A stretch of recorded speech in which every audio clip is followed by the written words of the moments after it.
Oh, hello there, and welcome to Weekly Lit episode 22, Academia. What we're going to discuss today comes from having seen or having discussed James Hilton's Lost Horizon a few episodes ago. And during that discussion, we mentioned Goodbye, Mr. Chip being James Hilton's most popular novel, or more correctly, a novella, fairly short work. And that got me thinking about other comparable works, and probably the most obvious of which is Catcher in the Rye. And but The Catcher in the Rye is worthy of its own discussion, more than worthy of its own discussion. In fact, probably a half dozen discussions.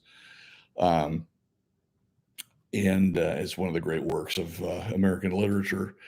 And anybody that tells you that it's not doesn't know what they're talking about. So, in fact, that's one of the that's a red flag indicator of somebody whose understanding of literature is shallow and not. I mean, there are differences in matters of taste, de gustibus, and so on, as the saying goes. But it's not a good indication of somebody's literary analytical skills if their takeaway from The Catcher in the Rye is that boy, that guy was too annoying or something like that. It's a very shallow interpretation. So not to be well, it is being judgmental. So to be judgmental, if that's somebody's reaction, they need to spend more time with it and go back. But anyway, I'm veering off the subject. So the other comparable work that I'm not going to discuss today is To Sir with Love, which is a great movie from the late '60s. But there's also a novel from which that was drawn. But the one that we are going to contrast with Goodbye, Mr. Chips is The Prime of Miss Jean Brodie by Muriel Sparks. Similar in a lot of ways. I said contrast, there are also comparisons. Similar in a lot of ways. They both deal with academia. The Prime of Miss Jean Brodie, a female teacher in teaching young women. Goodbye, Mr. Chips, male teacher teaching young men. The both set in England, written about 3 decades apart. I think Goodbye, Mr. Chips was 1934. The Prime of Miss Jean Brodie was 61. Both have had films made about them, numerous films, and they're both excellent works. Just a delight to read each of them. But we will get into the contrasts of those. And so the reason I chose The Prime of Miss Jean Brodie and Goodbye, Mr. Chips is I've never really seen them paired together for discussion purposes, and it seems like kind of a natural thing to do. So I haven't seen any articles about that or any ever seen any discussions like that. So I thought might be kind of interesting. And just to fill you in, if you haven't watched before, this is Weekly Lit, where we just take a small dose of literature, sometimes fiction, sometimes poetry. Might do some memoirs coming up here in a little bit, at least small doses of memoirs. But just to discuss things that are worthy of discussion, following the Platonic ideals of seeking quality and truth through literature. So anyway, what I'm going to begin with, I'll start with an excerpt from Mr. Chips and read through that, and then we'll have a little bit of a discussion, and then follow that up with an excerpt from The Prime of Miss Jean Brodie.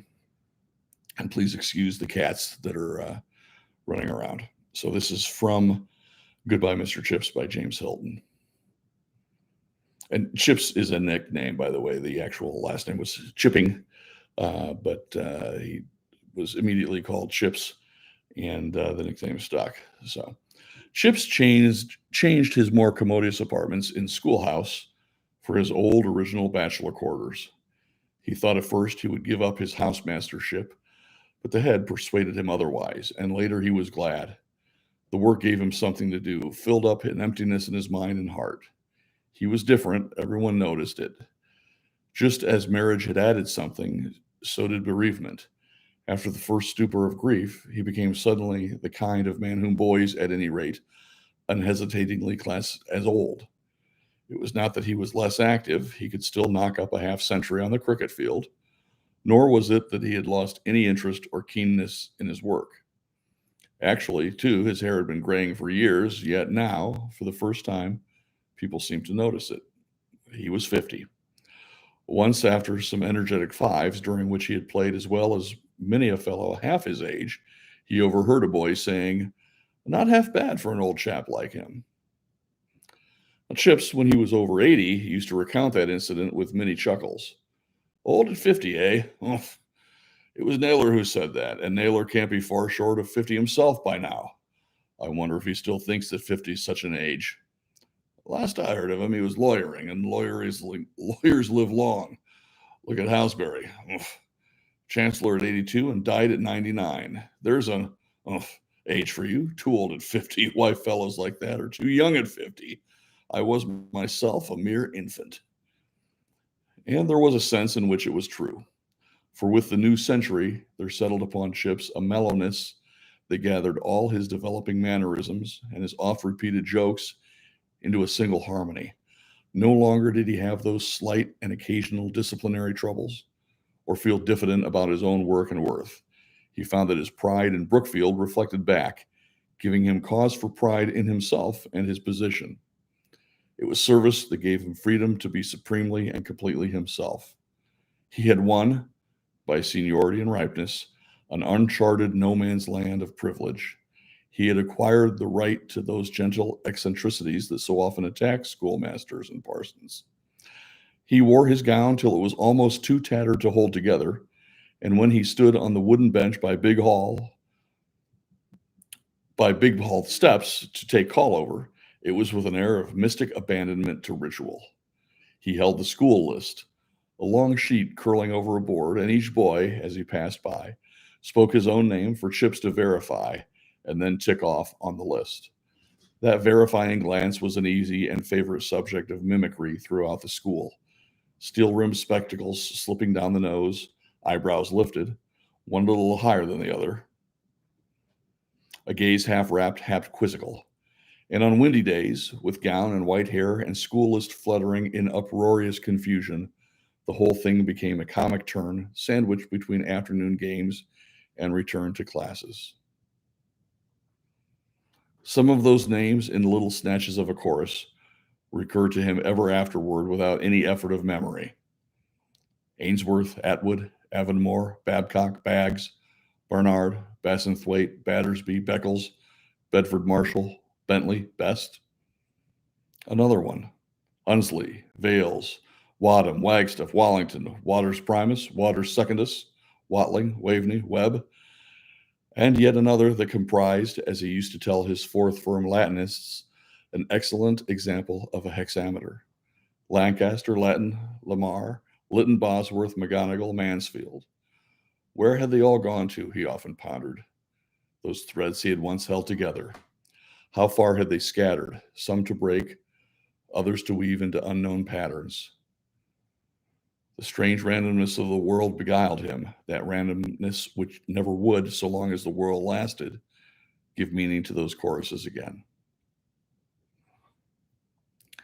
So that's, I think that's an important excerpt from Goodbye, Mr. Chips, in that it details his thoughts or progression.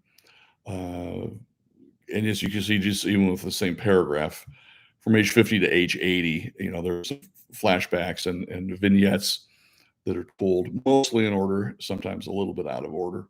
But flashbacks, flash forwards like that, detailing different times for which he progressed from a young teacher to an elderly teacher, beloved the entire time, and became more confident in his teaching. So with Goodbye, Mr. Chips, the focus is on Mr. Chips himself. There really are no other major characters. I shouldn't say that.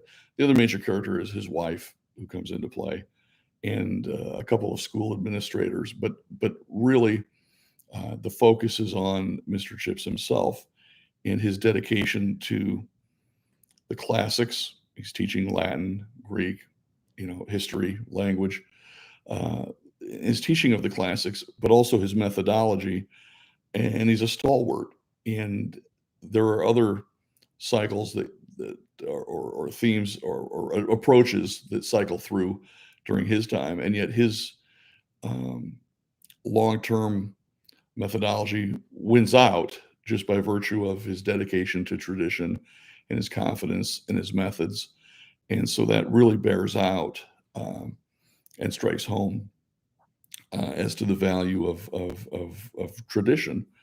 And that's the focus of it. There's much more to it, but again, it's a novella you can read in an evening, quite enjoyable.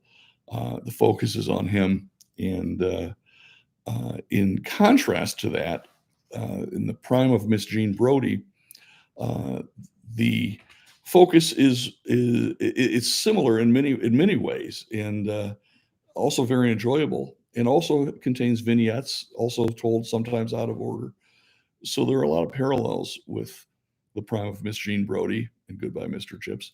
But Muriel Sparks, in her writing, has the focus on the students rather than the Miss Brodie herself.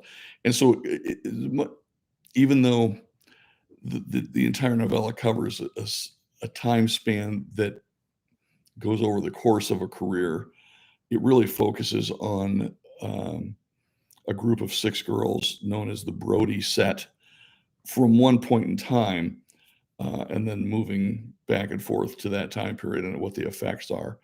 And it's a very complex approach, because it's again, this is where the contrast comes in. It's wonderful to make the contrast that focusing on all 6 of the girls, some more than others. There are a few that I think are more key players than all 6, but they all have distinct personalities, and there is a betrayal that ultimately leads to Jean Brodie losing her job, and she never knows which one of and I'm not going to reveal it here, you have to read the book, but she never knew which one betrayed her, and it would not be who she would suspect.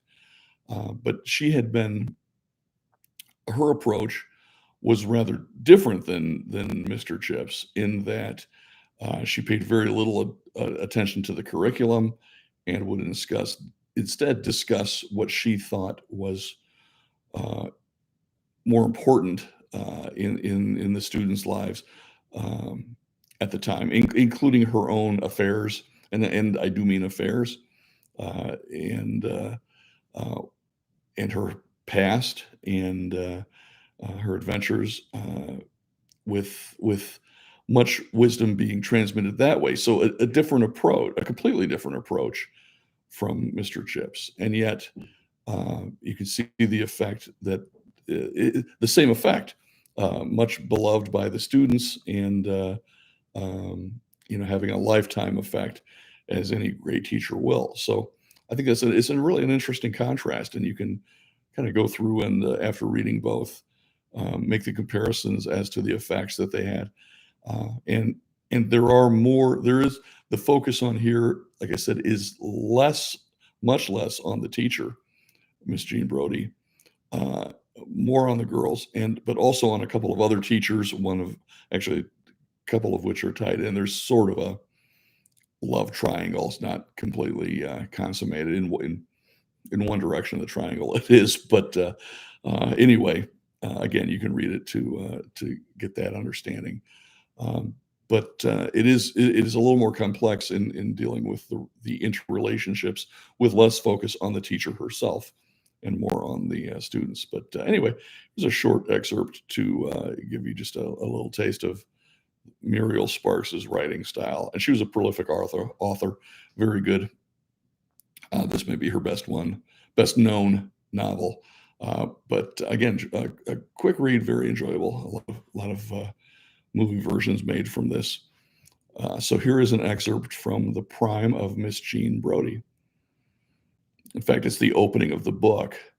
The boys, as they talked to the girls from Marcia Blaine's school, stood on the far side of their bicycles, holding the handlebars, which established a protective fence of bicycle between the sexes, and the impression that at any moment the boys were likely to be away.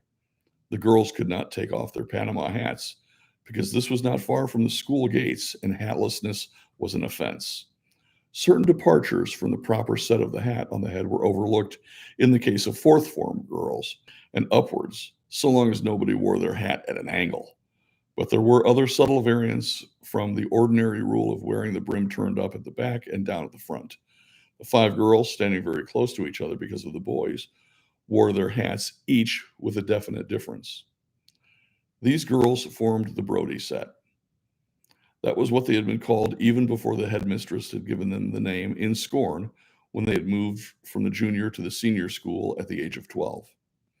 At that time, they had been immediately recognizable as Miss Brodie's pupils, being vastly informed on a lot of subjects irrelevant to the authorized curriculum, as the headmistress said, and useless to the school as a school. These girls were discovered to have heard of the Buckmanites and of Mussolini, the Italian Renaissance painters, the advantages to the skin of cleansing cream and witch hazel over honest soap and water, and the word menage, the interior decoration of the London house of the author of Winnie the Pooh, had been described to them, as had the love lives of Charlotte Bronte and of Miss Brodie herself. They were aware of the existence of Einstein and the arguments of those who considered the Bible to be untrue. They knew the rudiments of astrology, but not the date of the Battle of Flodden or the capital of Finland. All of the Brody set, save one, counted on its fingers, as had Miss Brodie, with accurate results, more or less.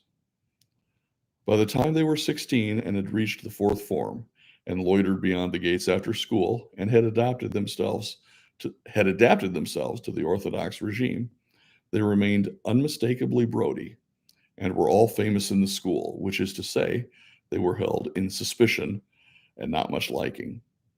They had no team spirit and very little in common with each other outside their continued friendship with Jean Brodie. She still taught in the junior department. She was held in great suspicion. So there you have the little excerpt from The Prime of Miss Jean Brodie.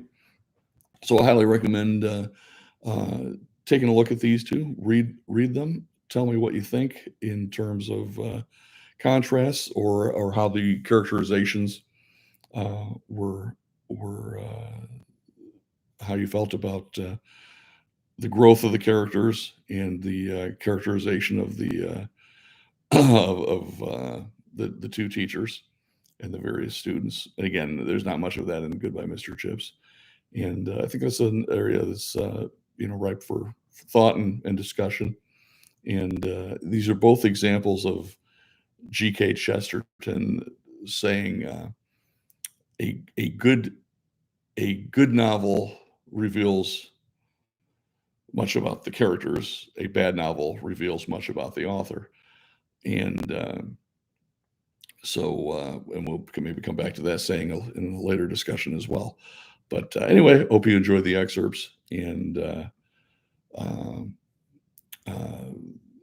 we look forward to any comments or questions that you have. You can send in recommendations or suggestions, and I appreciate your time. Until next time, read harder.